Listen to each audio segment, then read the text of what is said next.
All right. Good afternoon to those of you on the East Coast. Good morning to those of you on the West Coast. I'm your host, Brandon Troy, co creator of Movers and Shakers Unlimited. Thanks so much for joining us wherever you are watching from.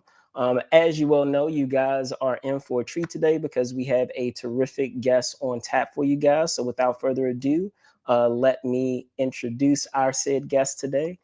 Um, in talking about today's guest, they are a multi-award winning composer whose works span across a variety of genres, whether we're talking horror to even superheroes, whether we're talking the likes of course films such as Pearl, or if we're talking Get Out, or one a personal favorite of mine in terms of their filmography, Brightburn, as well as many others. So, without further ado, I love to welcome back to the show Mr. Tim Williams. Let me bring him on now. Tim, hello. Oh, hold on. I think you're muted. There you go. Sorry. Go ahead. Good morning. How you doing?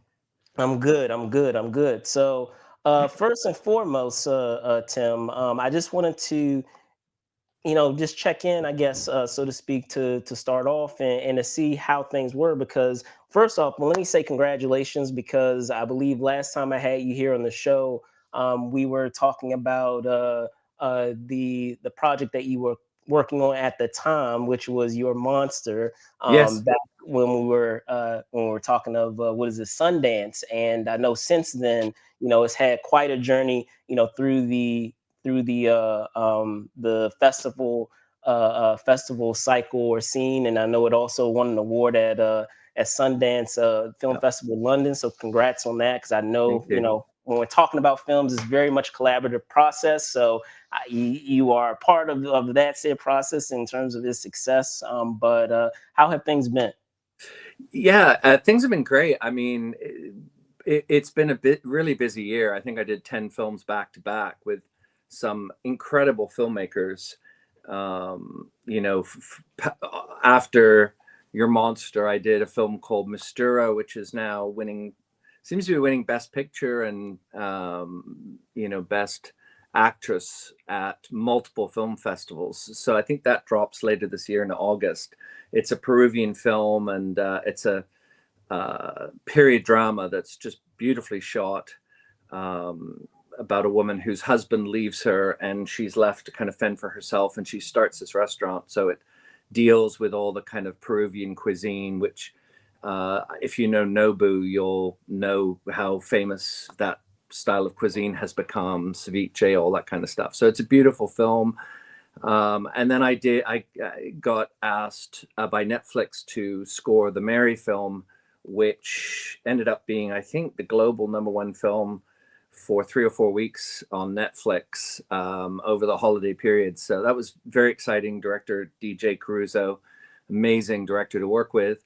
And then obviously Locked, which again, Mary starred Anthony Hopkins, and Locked also stars Anthony Hopkins and Bill Skarsgård. It's a Sam Raimi horror directed by Dave Yarvo, who this was our second collaboration after Brightburn. So this is literally our next film together. And this project is really special because you've got Bill Skarsgård locked in a car being tortured by Anthony Hopkins, sort of Yes. redoing Hannibal Lecter. So the premise was great. It's a tour de force for Bill Skarsgård, who's honestly one of my favorite actors. I think he's brilliant, and normally he plays the villain, and in this he plays the poor idiot victim who he Right. does such a Right. great job. Like, I love his character in this film. He's great. He carries the film. It's him in a very, I mean, as he said, it was very claustrophobic because he is literally in the car for 95% of the film. And it premiered in New York. They did their premiere, and he was just saying,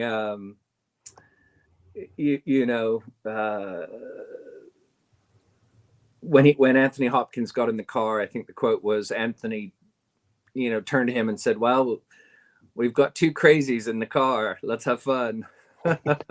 Absolutely, absolutely. So, I mean, you actually dived into my initial question, which that's fine. Is that I was assuming that this getting involved with this project came about with that prior collaborative Mhm. relationship of having with David. So, in speaking to that and diving deeper into that said collaborative working relationship that you guys have had, because it's not unheard of to have folks within different disciplines in the filmmaking process to develop a rapport, whether we're talking, filmmakers and actors, or even in this case, filmmakers and composers. So, can you, in broad terms, share what you feel it is that has allowed that relationship to thrive and to flourish between you and David? Yeah, well, we had a great time working on Brightburn. I mean, it's such a cool film, great acting, great premise, great script by the Gunn brothers, Of course. and obviously produced by James Gunn's company. And we just had such a great time working on it. A good creative relationship. We effectively kind of co-wrote the main theme for that movie.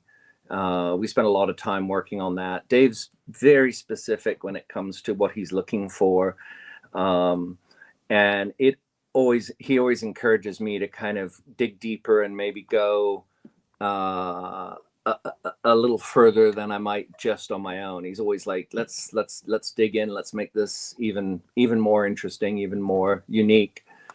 And that was very much the process with Locked. Locked was a long score to write. I think I spent 6 months on it, but it's a very unusual score. It's built around, I had Gil Sharon, who is, he's a drummer for Marilyn Manson, for Jerry Cantrell, great drummer, great percussionist. And I basically worked with him to and prepared piano to kind of create this really dark, edgy, industrial score. And Dave's vision for it was to have, could I do the score almost entirely with this kind of percussion, the sense of like bass drum, and with this insanely large kind of African bell that he hits with a mallet that just kind of gives, and then I'm hitting the piano with the mallet, the piano strings, to kind of give it the sense of passing time, of being trapped, of claustrophobia. The response to the score has been really phenomenal so far, but it was very much from Dave's mind. This is what he heard as the sound of the world, of the sound of the film. The other instrument I use, you can probably see it in the background here, is this electroacoustic bass. So Okay. it's a bass that has 5 strings. It goes down. The lowest string is the B string, even sort of like at the very, very bottom of the piano. And it goes through these Hold on, I'm guitar gonna expand pedals. it for you. Hold on. Let's see if I can expand it. But yes, I Um, got you. and Yep. and and what I do is it's run through guitar pedals, and then it goes through a guitar amp and is recorded. So it has an amazing sound. I'm going to be dropping some behind the scenes. So the film opens this Friday in the Yes. U.S. and then it's actually opening pretty wide. It's opening worldwide, um, in different places, slightly different times, but all within, I think, a week or two of this Friday. The soundtrack is dropping on the 28th of March. And when the soundtrack drops, I'm actually going to do those 3 behind the scenes videos that show the different instruments I'm using. Some of them are this electroacoustic bass, and then I'm using these interesting electronic, something called a Pulsar 23, which you literally sort of patch with alligator clips and create these Oh sounds, wow. and the Lyra 8, which is very similar. Once you have the sound, you have to record it, because the moment you move any of these alligator clips, the sound goes. So very industrial, very dark, very different than anything I've done before. And then I'm using my kind of beaten up piano in here, hitting it with mallets, striking the strings with metal. And then we had this huge array of like percussion that we used. Metal, we used fire bells, we used mason jars, spring drums. We even used like bits of car. We used car springs, car brakes. all kinds of things like that. So it's a score. I don't think it's kind of unlike anything I've heard before. But again, it was just, it took a long time to get to a place where Dave was like, yeah, that's the sound of this film.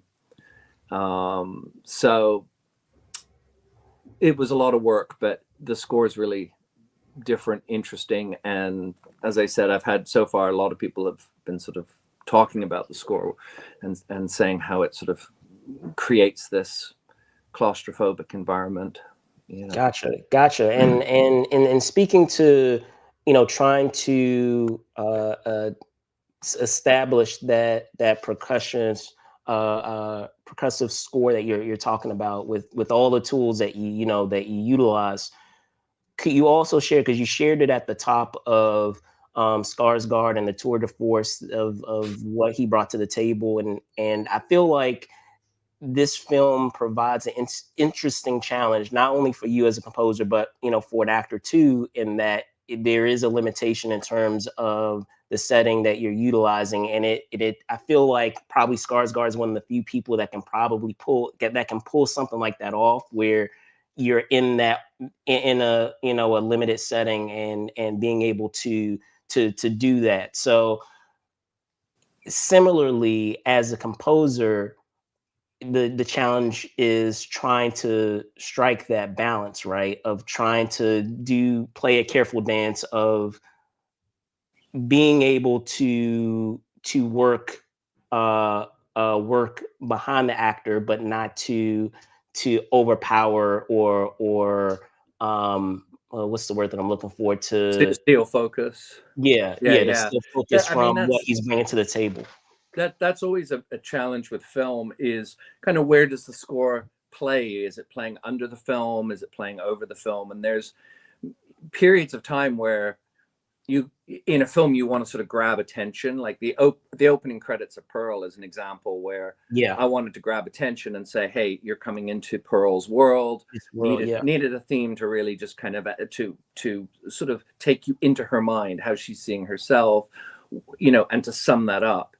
And then there's places in the film where you want to sit underneath her performance. In fact, in Pearl, the only spot where there's no music is her 5-minute monologue at the table when she's talking to her cousin, and she has that chilling one shot Yeah. on her for 5 minutes, Yeah. and she's basically Yes. having her Yeah. breakdown. Yeah. It's an insane shot, and it's the one place where music drops out because the focus is solely on her.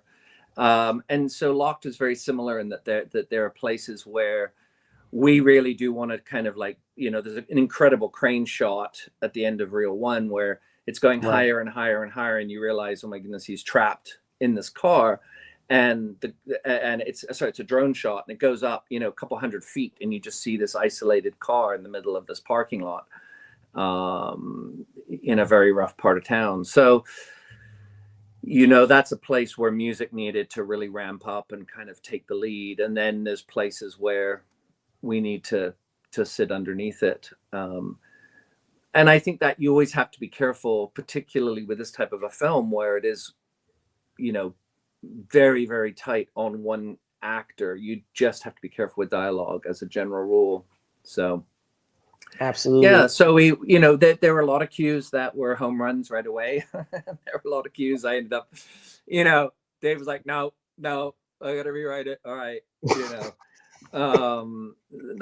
that's part of film scoring, is you don't always hit it. Weirdly, the kind of percussive cues seem to flow pretty smoothly and pretty well, but it was more the emotional cues that were a struggle, because again, we didn't want to get too emotional, but we wanted a hint, because both Hopkins has some tragedy in his story, and obviously, Bill's character also have a lot of, like, they're both very broken, and they've got sort of a lot of pathos to their characters. So musically, we just wanted to just in moments just show that pain, show that emotion.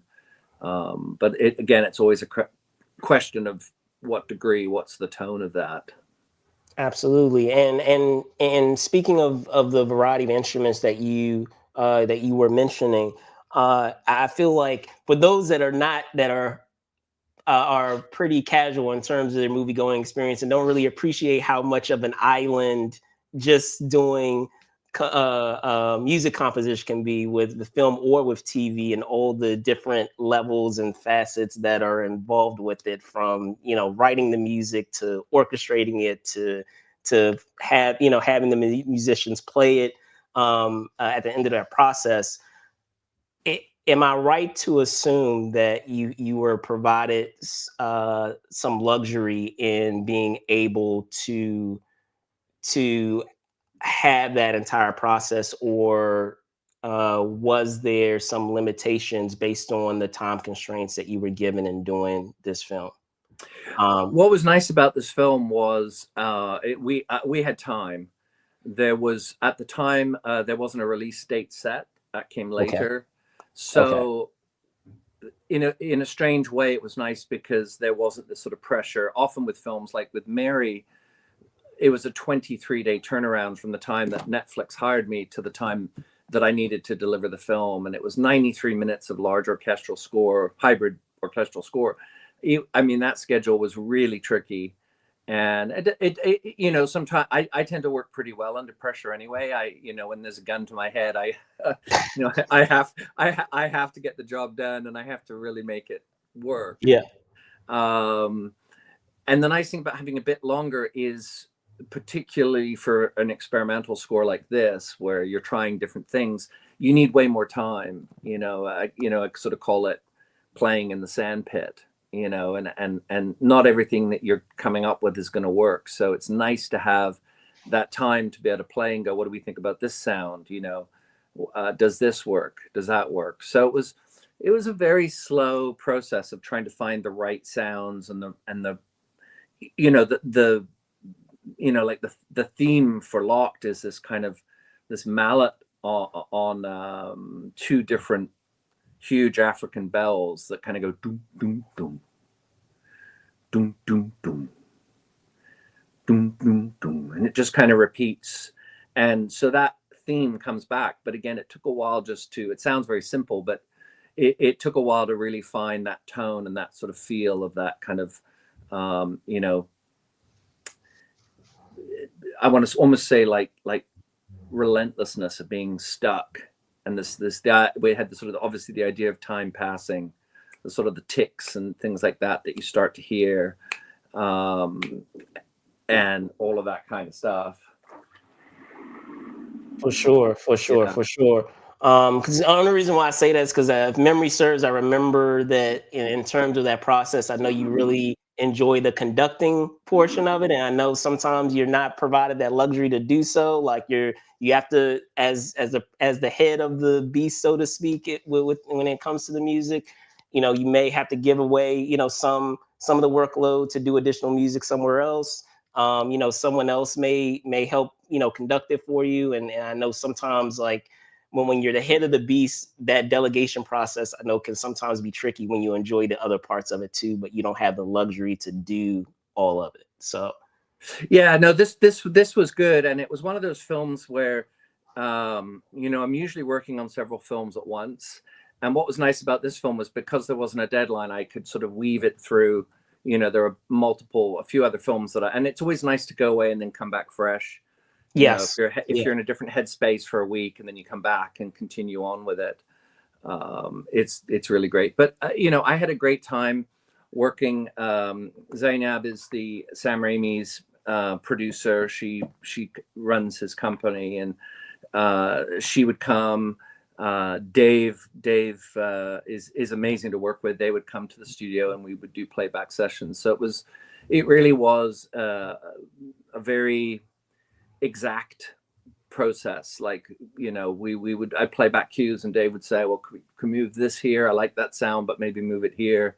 He's very detail oriented. As you'll see from the film, it's the cinematography of the film is really good. And one of the things that he said to me early on was, he said, there's a version of this film, which is kind of like a straight to video, like you might get in the 80s, straight to video, not a great film approach to it. And he said, my approach to it was to think of it much more as like an A24 film, or something of that approach where it's interesting, it's special, it's unique. Every shot is really well conceived, and musically he had the same approach where he's like, I don't want this to musically at all to feel like it's people have heard this before, any of the style, any of the approach. He said, I want it to feel really interesting and have people go and see something that they haven't seen before, even though they're would obviously drawing from inspirations that people might have seen before. But it's a psychological thriller.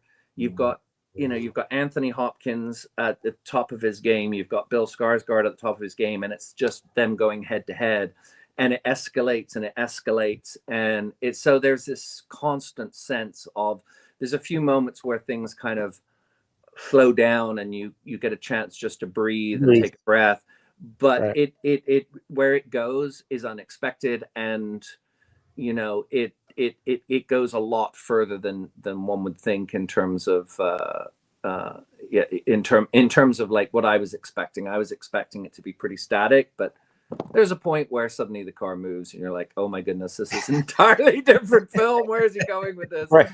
And it does. It just ramps and it ramps and it ramps, and you're like, it really goes. So that I think is why the response to it has been so positive, and people are like, this is cool, because it takes, it's obviously starts on a riff of this idea of someone trapped, and to some degree there's that torture side of things to the film, but where it goes I haven't seen before, and it's so well rooted in character. It's so well rooted in these two people who have very conflicting views of life and the world, and a lot of the film is about that, and I think that's why people are also really engaged in it, because it looks at issues of what does it mean like to be poor, to be trying to scrape together a living, you're trying to feed your kids, like there's a driving force behind Bill's character, which is that he's trying to feed his family, he's trying to make ends meet, and he's really struggling.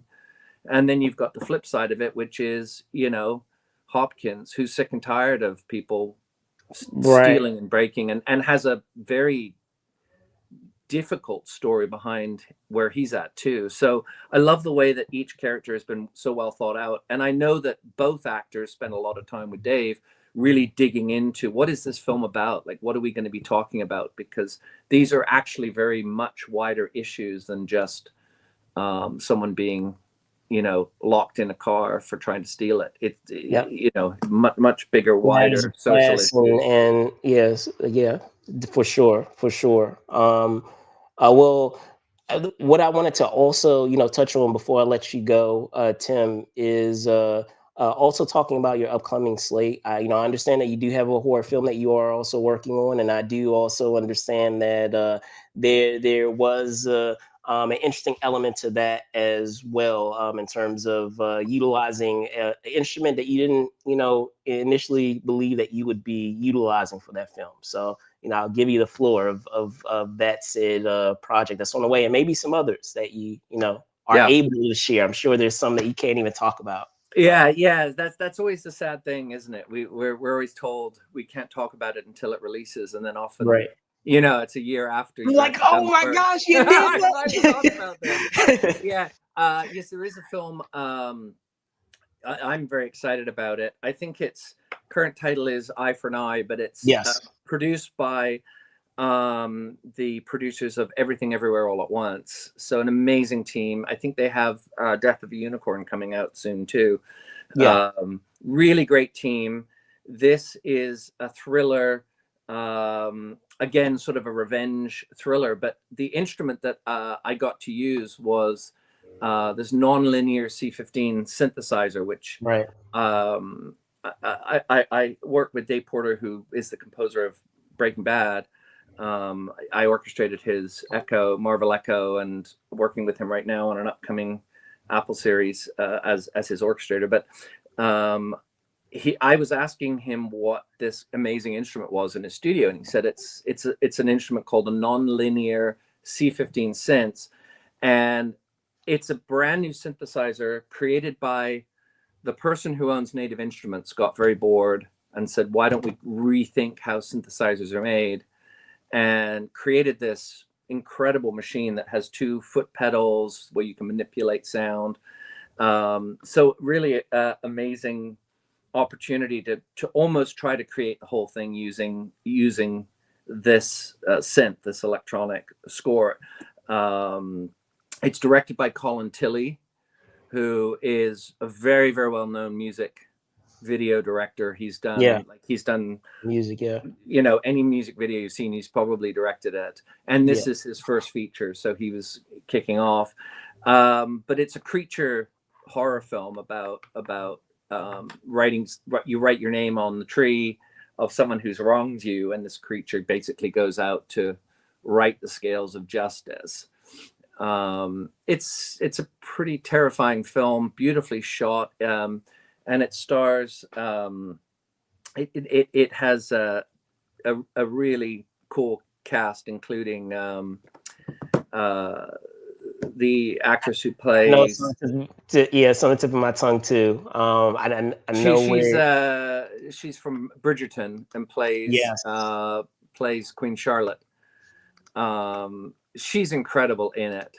Absolutely amazing. It's got Whitney Peak is the lead, and Finn Bennett is also in it. You probably know him from a few. True and I was going to say, Apatha Mickerson, immediately, in terms of genre stuff, she's been in tons of stuff, and whenever she pops up, it's always exciting to see her pop up in things, because she's terrific in the things that she's popped up in. Really amazing. Yeah, it's again, it's a joy if you're a composer and you get to work with. If you're a composer and you get to work with incredible performances, it just changes the game, because the performance is up there. Your job is not to spoil it, Yeah, right. Not to screw it up. So that's what you're going for. You're trying to enhance it. So, again, anytime you get to sort of underscore Bill Skarsgård or Anthony Hopkins or Mia Goth, or that's kind of what you live for as a composer, because it's incredible. It's and I think Pearl was one of those movies in particular where it really was a dance between the music and Mia's performance. It really, absolutely, every aspect of it, even to the point where she's doing that ragtime dance, it goes back into her mind, or she's dancing with the scarecrow. These are all moments where you don't often get that opportunity in film scoring, but where the music really seeps into the film and sweeps over it, and sort of becomes its own element.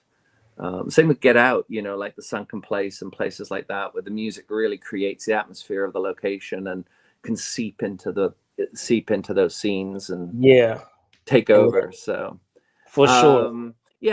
So I'm really excited about these 2 films that are coming this year after Locked, and and a bunch of other really fun projects I'm working on right now, which sadly I can't talk about. I know, and it's a bummer. Well, Tim, it's always a pleasure to have you on the show and talk about your current project of that time or in that moment, and I look forward to what else is in store and what else is to come. Before I let you go, can you tell folks where they can find you? Yeah, so my website is timothywilliams.net, and on Instagram I'm Timothy Williams Official. And feel free to reach out or subscribe. I also have a YouTube channel, which I think is also Timothy Williams Official on YouTube. But I will be posting behind the scenes for Locked in about 2 weeks. Those will be dropping. So please like and subscribe. And thank you so much for having me on. Absolutely, Tim. So with that being said, again, I want to thank Tim Williams for hopping on and sharing some time today to talk about Locked. I'm your host, Brandon Choi. You can find me at Brandon Choi ENT on X, and of course, Brandon Choi _ENT on Instagram. Thank you guys so much for watching. Be safe out there, and see you guys soon. Bye. Thank you.